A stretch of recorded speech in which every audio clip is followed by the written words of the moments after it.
642 CE का दौर। जंग नहवंद की धूल अभी उतरी भी नहीं थी कि ईरान की सदियों पुरानी सस्सनित सल्तनत अपनी आखिरी सांसों पर आ चुकी थी। नहवंद को फतेह अल फुतूह, विक्ट्री ऑफ विक्ट्रीज इसलिए कहा गया क्योंकि इसने पर्शियन एम्पायर की कमर तोड़ दी। मगर एक चीज अभी भी बाकी थी, एम्पायर का असली दिल, उसका अंदरूनी मरकज, उसका स्ट्रेटेजिक ताज, इस्फहान।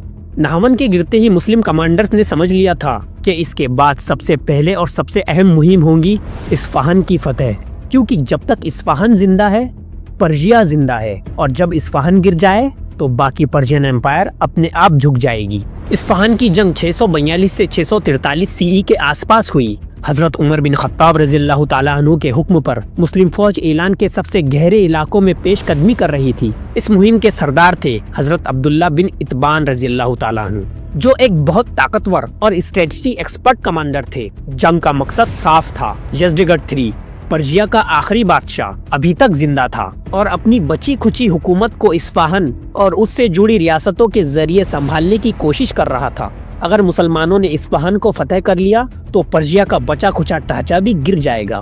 मुस्लिम फौज नहवंद से निकलकर लंबी मार्च पर चलते हुए इस्फहान की तरफ बढ़ रही थी। दिन के वक्त धूल में हवा उलझ जाती और रात को तारे उनका रास्ता चमका देते। कमांडर हजरत अब्दुल्ला रज़ियल्लाहु ताला अन्हु अपने लश्करों से कहते, हमें इस्फहान तक रुकना नहीं है, इस्फहान पर कदम रखा तो ईरान झुक जाएगा। दूसरी तरफ इस्फहान में खौफ का माहौल था। पर्शियन जनरल्स, नोबल्स और सरदार पैलेस के अंदर जमे हुए थे। उनके होठों पर एक सवाल था, अगर मुसलमान फौज इस्फहान पहुंच गई तो फिर हमारी सारी सल्तनत का क्या होगा। इस्फहान अपने वक्त का दुनिया का बेहतरीन शहर था, वाज़ेह नक्शों से सजा हुआ, बागों से महका हुआ और बाजारों में रोशनियों से चमकता हुआ। लेकिन आज इस शहर की हवा में सिर्फ डर, घबराहट और बेचैनी थी। जब मुस्लिम फौज शहर के बिल्कुल बाहर नहवंद इस्फहान रोड पर उतरती है तो पर्शियन फौज अपने दरवाजों के पीछे तसल्ली से बैठी नहीं रहती। पर्शियन फौज का सरदार, जिसका नाम रिवायतों में मर्दाविज या फरियाब मिलता है, अपने लश्करों को तैयार करता हुआ चीखता रहा, हम आखिरी सांस तक लड़ेंगे।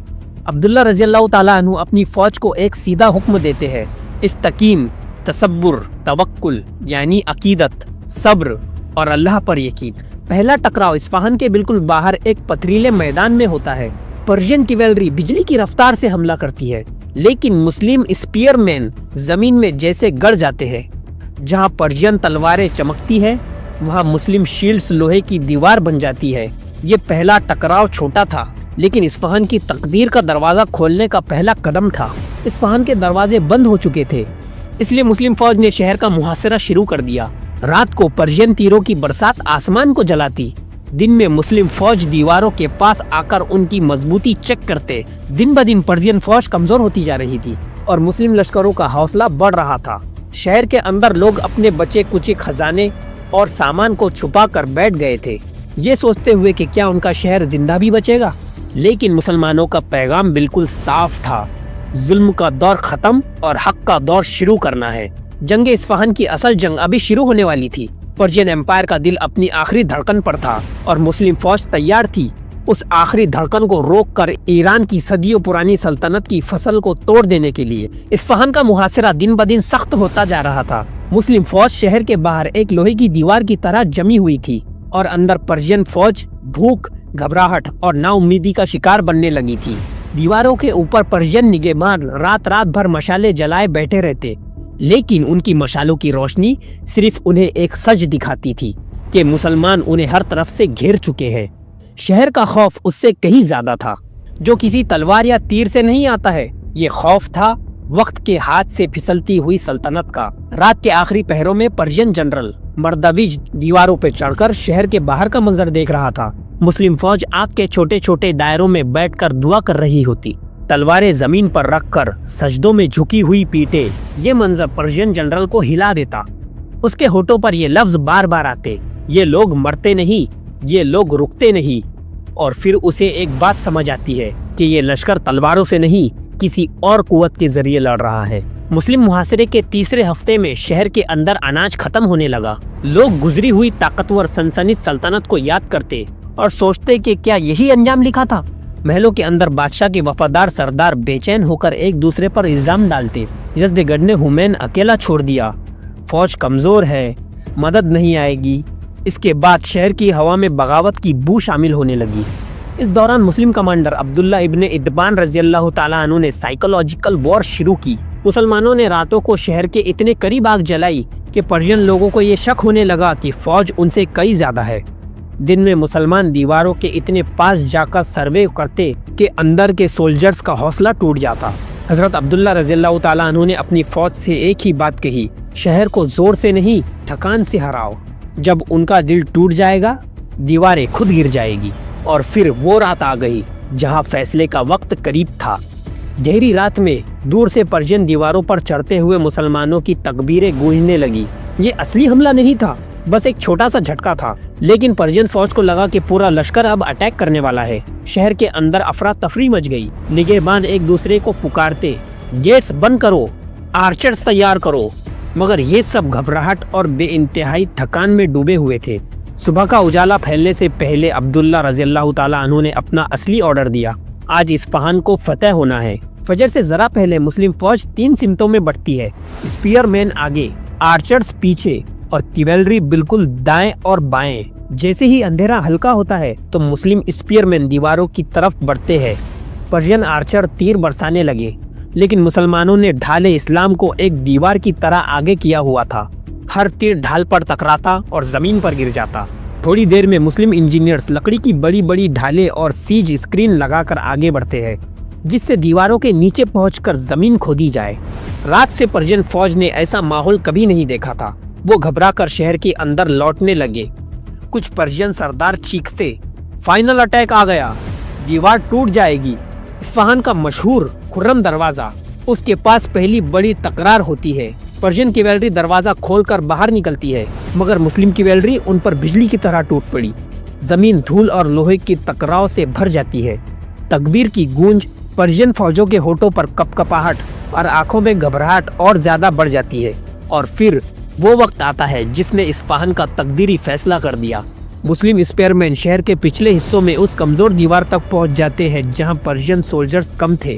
وہاں سے زمین کھودی جاتی ہے، لکڑیاں لگائی جاتی ہے، اور پھر اچانک دیوار کریک۔ دیوار کا ایک بڑا حصہ ٹوٹ کر نیچے گر گیا۔ جیسے ہی دھول بیٹھی، مسلمانوں کا ایک جنوبی لشکر شہر کے اندر دوڑتا ہوا گھس گیا۔ پرشین فوج اندر ہی ٹوٹ گئی۔ مردوچ پیچھے ہٹ کر اپنے سرداروں سے کہہ رہا تھا، ہم ہار گئے، یہ لوگ اللہ کے نام پر لڑتے ہیں۔ کچھ پرشین کمانڈر لڑ کر مر گئے، کچھ پکڑ لیے گئے اور کچھ بھاگ کر یزدگٹ کی طرف نکل پڑے۔ اصفہان کی گلیوں میں مسلمانوں کی فوج کا نظام و تہذیب برقرار ہو گیا۔ کوئی لوٹنگ نہیں، کوئی ظلم نہیں، کوئی غیر شرعی عمل نہیں۔ مسلم فوج سب سے پہلی جو چیز کرتی ہے وہ ہے امن کا اعلان۔ شہر کے لوگ گھروں سے باہر نکل کر دیکھتے ہیں کہ وہ فوج جسے انہوں نے دشمن سمجھا تھا انہیں سکون اور انصاف دے رہی ہے۔ یزدگٹ III کو جب خبر ملی کہ اصفہان گر گیا تو وہ اپنے چند وفادار لوگوں کے ساتھ بھاگ کر رے اور مرو کی طرف چلا گیا۔ اصفہان کے گرتے ہی پرشین امپائر کا دل مر گیا۔ ایران اب فارس، کرمین، آذربائیجان اور سستان کی طرف ٹوٹ کر بکھرنا شروع ہو گئی۔ شہر کے بیچ میں ایک منظر سب سے زیادہ دردناک تھا۔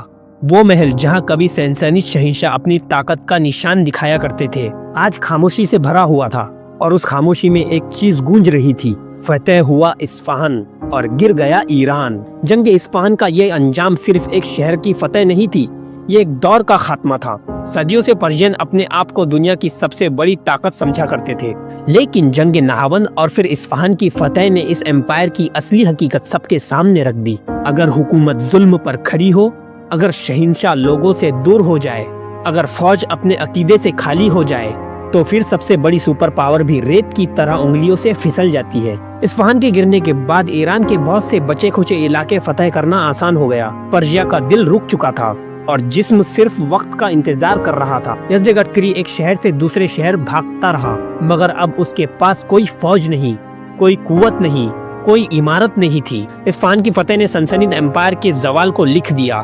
اصفہان نے مسلمانوں کے لیے ایران کے دروازے کھول دیے، اور اس دروازے سے پھر فارس، کرمین، رے، آذربائیجان، سستان ہر جگہ نصیر ہوتی چلی گئی۔ لیکن اس پوری مہم کی سب سے گہری بات یہ تھی کہ مسلمان فوج نے ہر جگہ وہی نظام پھیلایا جو مدینے سے نکلا تھا، انصاف، امن اور اخلاق۔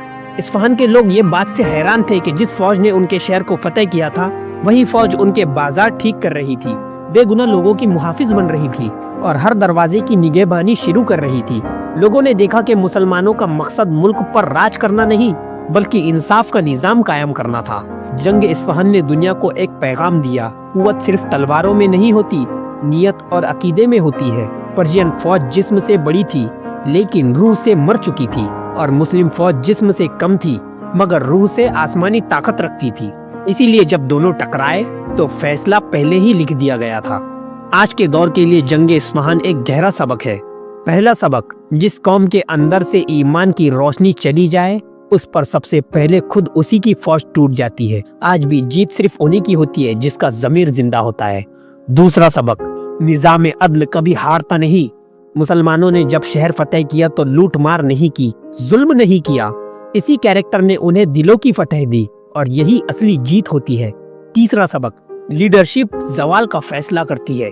पर्शिया के पास फौज थी, असला था, खजाने थे। मुसलमानों के पास सिर्फ अल्लाह पर यकीन था, मगर दोनों के लीडर्स में जमीन आसमान का फर्क था और यही फर्क एम्पायर गिरने और एम्पायर को बनाने का सबब बनती है।